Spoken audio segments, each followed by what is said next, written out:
I'm Ronald Reagan, and I've got a secret. I've Got a Secret, starring Gary Moore.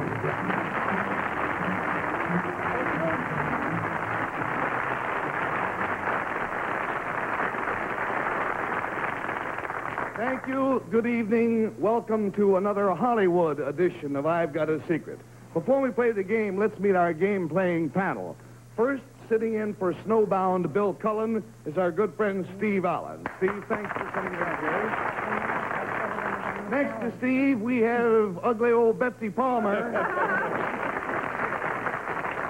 And gorgeous Henry Morgan next to and homely Bess Myers.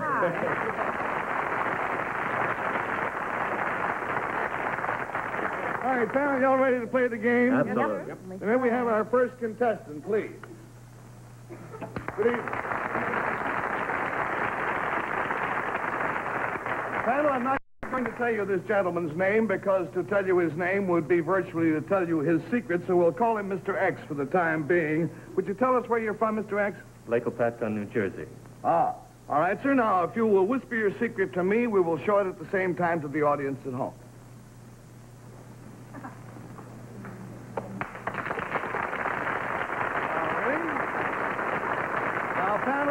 I'm afraid for this one time only this evening, you will have to put on your blindfolds, but you may each remove them when you have finished your particular questioning period. And the clue to Mr. X's secret concerns something he is doing, and with blindfolds all in place, fine, we'll start the questioning with Steve Allen, please. Well, sounds like the curtain's just opened. Do you need a lot of room to do this? Yes. Good. I'll back up a little bit. No, you're not in his way. He'll be All right. quite comfortable. Are you using any prop?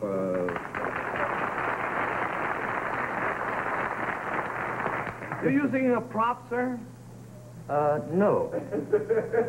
In a fashion, he's using something other than what you first saw him come out. I see. Does physical strength or dexterity have anything to do with what you're doing? Does physical strength or dexterity? I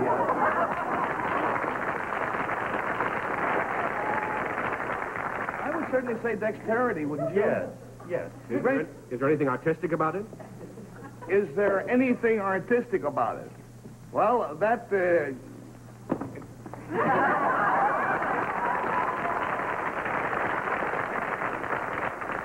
I would say there's a great deal of artistry involved. Yes, Steve, you may remove your blindfolds, and please make no comments. $20. Comments to me. $20 down, $60 to go. We go, please, to Betsy Palmer. Well, I'll tell you what. I smell things. I smell animals. No. When the curtains open, it smelled like a barnyard to me. Betsy, you didn't come all the way from New York to insult Los Angeles. No, but does it have to do with animals at all? No. Because I also... Oh, see? Well, I smell something else. Well, then the answer at least is that it does not concern animals. Animals? No. Does it have anything to do with something...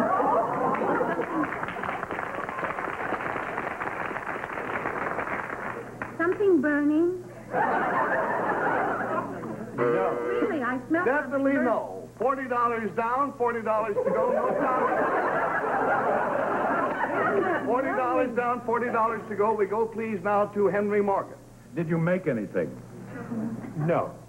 What? No. Never mind the buzzer. We jumped the buzzer too soon, Henry, but he did not make anything. I must have made one of the slowest readings I ever did in my life. Are you using any, chemicals of any kind? Do you smell something, too? There's a window open here. Are you using chemicals of any sort, sir? No. Well, are we moving nearer to the river? You said, Gary, that we'd know this gentleman's name? Yes, you would know his name. All right, $60 down, $20 to go. Henry, you may remove your blindfold. And we go, please, now to Bess Myers. Would we know your name, sir, because you're performing some sort of act that we may have seen before? Yes. Have you performed this on television? Has he performed this particular act on television? Or something like it? Oh, something like it. Have you performed Yes. something like this on television? Yes. Are there other human beings? All right, Bessie, you may remove your blindfold. Meet Mr. X. I'm sure the rest of the panel beautiful knows man. by now that this is Owen McGivney Jr. And he's been changing his costume for each answer he gave during the game, and an amazing job.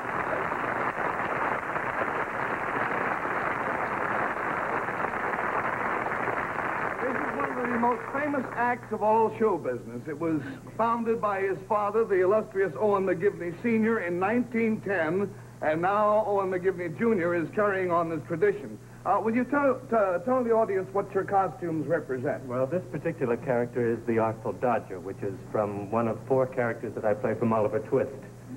Yes. And now, would you demonstrate a costume change for Bess? Because she's the only one who didn't see how rapidly it could be done. Yes. All right, there he goes out of the door, and before you know, look through the other door, Bess, because here. All right, that's the costume. Now, how long would it take you to get back into the clothes that we first saw you in as yourself? Approximately 3 seconds. Approximately 3 seconds, and you girls need all that time to change. Go. All right, and we'll call it 1. We'll call it 2. And here he comes. And here he is now.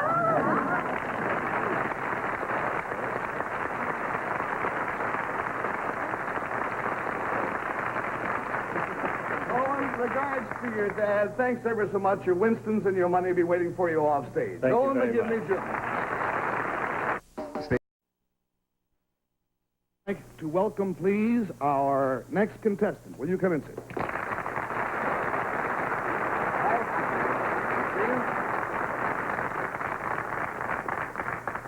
Panel, this gentleman's name might also give you a clue as to his secret, so we'll simply refer to him as Mr. X. Mr. X, will you whisper your secret to me? We'll show it to the audience at home.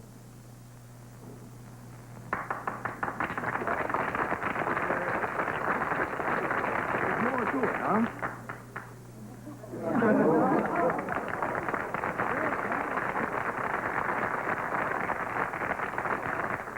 Panel, the clue to Mr. X's secret concerns something that's happened to him, and Betsy, we'll start with you. Are you also related to someone in the business, Mr. X? No. I mean, has it happened to you recently? Yes. Has it happened to you here in California? Partly. Partly in the East also? Partly. $20 down, $60 to go. We go, please, to Henry Morgan. You smell something again. Your diction's gotten terribly sloppy since you came west, Henry. No, I heard the question I was going to ask, and I didn't like it, you know. And then I tried to push it back in, and you did, what happened to you happened in 2 different locales, and was it something physical that happened to you? Yes, that's it. And the fact that it was in 2 different locales is immaterial, I would say, wouldn't you, Mr. X? It could have happened to him all in one place. Yeah. Did it have anything to do with your growing up? No, Did it happen this year? not altogether. Part of it, Yeah, did. part of it. Well, it's a slow something that keeps happening to you. Is it still happening now? Yes. I mean, if you came back in a year, would you say, and it happened for another year? Yeah. All right, $40 down, $40 to go. We go, please, to Bess Myerson.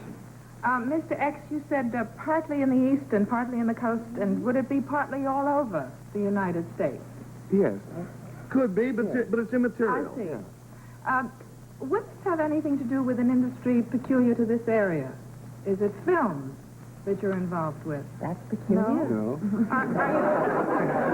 Yes, films can get pretty peculiar. Are you in show business? Yes. You are? Are you in our industry, television? Yes. Say, he may be the maker of brand eggs. Yes, maybe the man makes brand eggs. Are you you're a performer of some kind? Because just the way you smile and the ease with which you handle yourself, I kind of thought you might be. Yes, and thank you. Something has Enough of happened. this lovemaking. $60 down, $20 to go. We go, please, to Steve Allen. Is this thing happening to you now? Me, while I'm sitting here? Yes. No. No, I'm glad of that. Do you make people laugh professionally? I hope so. He sure does. Are you a comedian? I hope so. He is. Good. That's Lenny Bruce. No, that's Owen McGivney dressed as Lenny Bruce. We've lost the game. And we Panel, should know him Mr. like X that. is known to millions and millions of kids as Soupy Sales, star of his own daytime children's show, unfortunately on another network. Yeah. Now, one of the high points of his show is that on occasion, Soupy has a pie thrown in his face. In fact, in the 7 years, he has had 14,000 pies thrown in his face.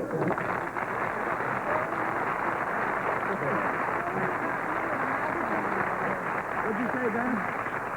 I just wondered whether there was a story about you recently in a magazine showing a pie hitting your face. Yes, there have been Well, we several didn't stories about it. recognize Yes, the pie was Didn't I meet you in Detroit? We worked together in Detroit. Let me ask you a personal question.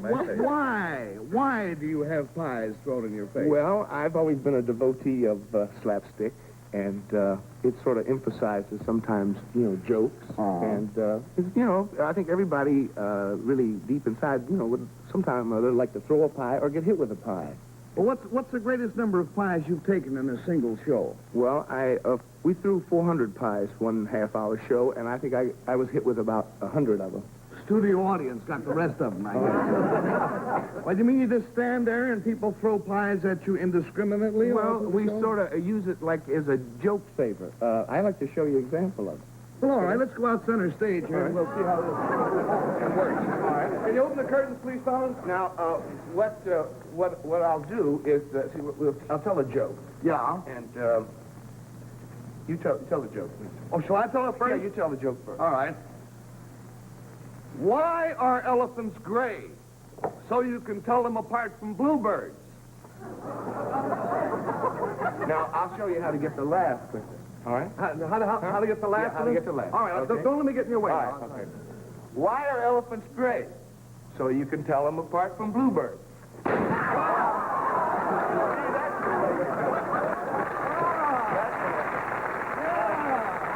want you to get, now,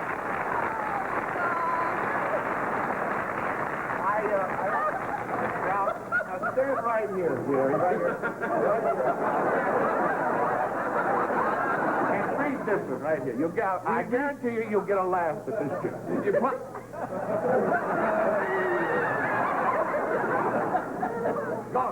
I read it and I'll...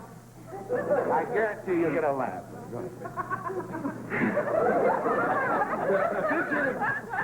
Did you hear the one about the guy who opened up a reducing salon on Wall Street? It was for stocky brokers.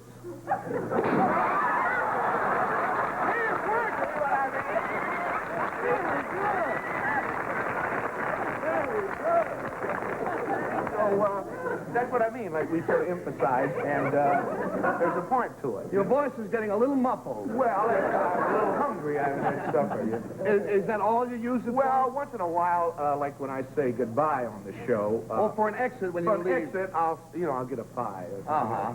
Well, gee, it's been a great joy working with you. Thank you an awful lot. Thank you very much, Gary. Nice to see you, Nice and to see good you. night. Good night. Let's go. Well, I will.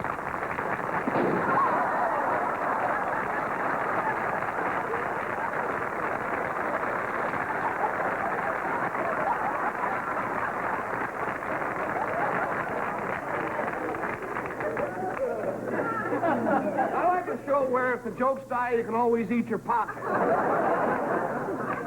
Pamela, this time I'm going to have to ask you to leave the premises, please. Do not take your blindfolds with you. We have a special soundproof.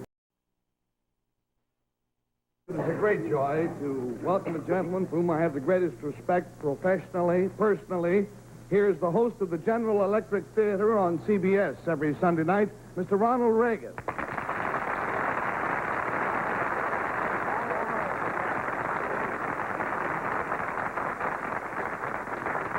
Can you tell us what your secret is about tonight? Well, Gary, it just occurred to me that all of the men on this show tonight have one thing in common. We used to be radio announcers. That's true. Henry and Steve started as announcers, but you were an announcer? That's And right. I was an announcer. That's right. It's a comforting thought, isn't it, to know that if everything goes wrong, we got something to fall back on. We can always go back to being an announcer. Well, that's true for you and me, of course, because we are still known for our diction, our pronunciation, and our magnificent voice quality, wouldn't you say? I said it. Yeah. But what about Henry and Steve? Do you think that they could still make it as announcers? Well, there's only one way to really find out. I just happen to have an announcer's test right here. It's a regular audition, the kind that is used and currently used to audition and try out announcers for jobs in radio. Yeah. Now, I suggest that we give these to Steve and to Henry, and let's see how well they do. Oh, so your secret is going to be that you're going to give Henry Morgan and Steve Allen an announcer's test, right? Well, not quite. You know, the real test of a good announcer is whether he can keep from breaking up, whether he can not laugh or go to pieces no matter what's happening while he's on the air. Well, that's quite true. What separates the men from the boys in our industry is whether the announcer can keep a straight face and keep from being distracted. So a good announcer can always resist anybody's efforts to break him up. Do you have any distractions in mind for Henry and Steve? Just happen to have a few. Good. All right, your secret is that you're going to give Henry and Steve an announcer's test to see if they can pass it without laughing or breaking up. Let's get the panel back in as swiftly as possible, please. Hope none got on you backstage. Waiting for the panel to come. This reminds me of when you used to be waiting in those timeouts, and what do you say for the team to come out of that? That's right. Well, we had the music blaring in there so that you couldn't possibly hear what we were saying out here. All right. The clue to Ronald Reagan's secret concerns something that's going to happen. We'll start the questioning with Henry, please. Well, Mr. Reagan, Yes, Miss Morgan. you're the head of one of my unions.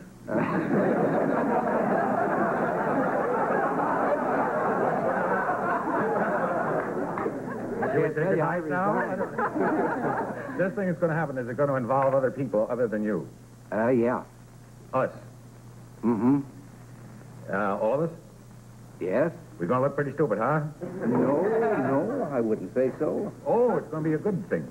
It's up to you, Henry. It's up to you completely. $20 down, $60 to go. We go, please, now to Bess. Ronald, are we going to do it in the middle of the stage, or we have to get out of our... You'll have to get off your chairs.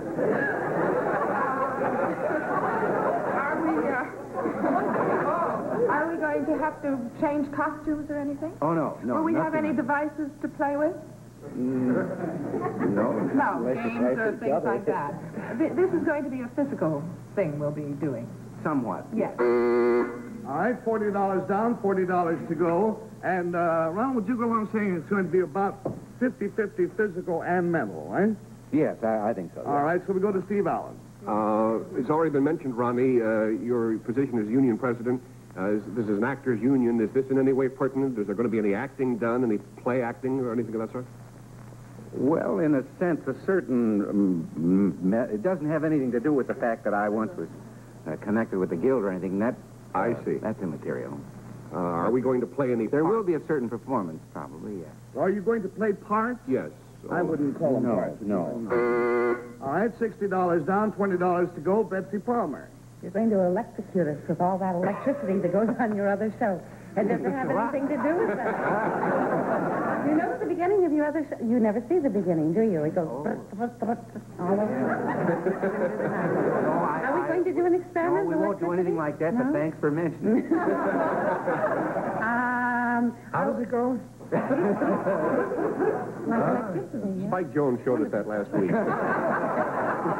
Well, I'll tell you, I hope we don't have to do anything on our feet because that's going to be pretty messy out there with all that pie. Or maybe we're going to clean it up. Well, no, but you'll have to maneuver around it a little bit. All right. Now, I'll tell you how this all started. Ronald reminded me that Henry and Steve and Ronald and I all started out in this business as radio announcers, which is true. And we would like to find out if, after all these years of being away from it, whether Henry and Steve could still pass an announcer's audition test for diction and pronunciation and voice quality. the ladies' participation will become clear later on. So, Steve, first of all, front and center, you're going to take... This is a legitimate test, as Ronnie will tell you. Right over here, Steve. All right. Where's the man with the pie? That's what I want to know. I know, you stand right there on that mark, X. I have here a regular audition. This is currently being used to audition radio announcers in radio today. All right. And I want you to read, but so that you'll feel very much at home, we'll have a microphone just as they are still using in radio. Would someone bring that microphone out here? And then you read the audition. Go ahead, Steve.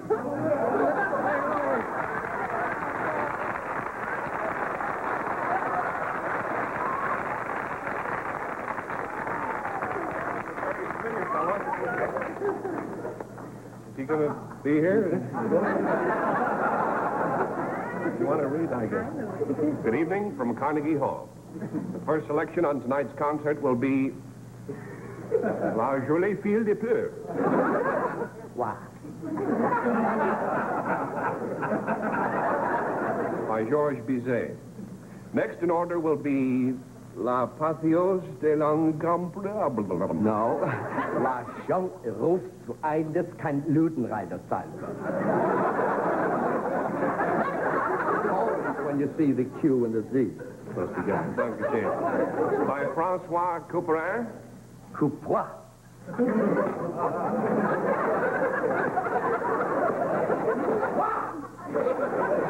There were die so Sanskrit by Tchaikovsky. I'm not going to get this job, I can see that. Here's a nice one right there. Yes. The first portion of tonight's concert will close with Vorsprung zu ein... Vorsprung Seitensäger. Von das ganz König kann raten Säck. What do you do when you clean it up? During intermission, we will talk with Hans Guido von Bülow, who will discuss the Una Voce Poca Fa from How Are Your Clients? Mother's pie.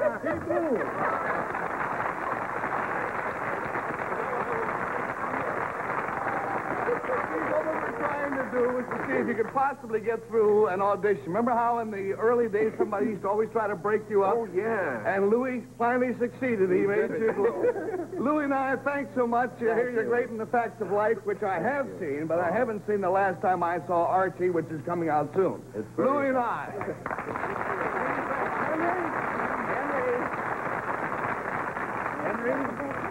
We have one for you. Just look it over for a second and then take off. You're on your own.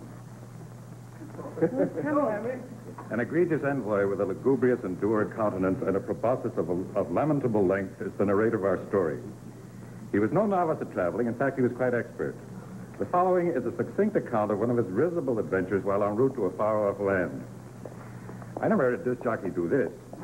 For the trip, I had packed my equipage with great care, lest I err and suffer the ignominy of lacking any article at a crucial moment. As usual, I brought along my pet ibis, Hugo, and my pet cuckoo, Waldemar. They offered me great condolence when I was in the doldrums of sea. And especially careful lest their ribald cries attack the steward. On the third day at sea, I ceased taking digital, inducing my illness. I began to frequent the deck every afternoon, and it was there I met John Halifax. John Halifax was a man of elephant time and fortune. Pachyderm of pyramidal stature, if ever I saw one. Yes! By playing backgammon, a game to which I am addicted to the point of insatiety. Besides being somewhat of a dilettante in the matter of sculpture, I admired him as an artificer in stone. I never appeared at me. I couldn't imagine of what his regimen might consist. And one day I ended up having to find Hugo and Waldemar missing.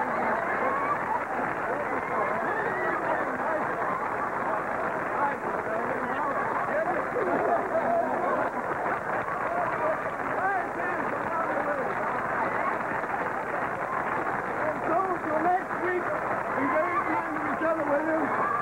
And goodbye! Hey, what the blank is going on here? What the blank is he doing? Hey, Hey, I know her and him. They're blanking hilarious. Whoa, get a load of this blank. Holy blank, this is funny. Match Game. You'll laugh your blank off. Weekdays at 6:30 Eastern, 3:30 Pacific, only on Game Show Network.